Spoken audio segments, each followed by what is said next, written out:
Hey, it's Ryan with Backroad Reviews, and in this review we're going to take a look at the Edward Tools 27-inch paddle mixer. This is excellent for mixing paint or processing black walnuts like we're going to be doing today in our demonstration. Let's take a look. The stainless steel is a very high quality. The rivet, or the welds here, really spot on.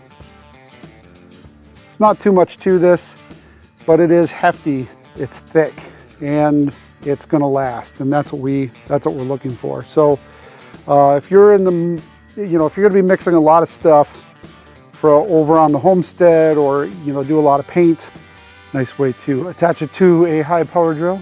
This is probably more a corded drill exercise than cordless, but cordless ones are coming along and they have a lot of power. So this mixer we recommend. It's very nice.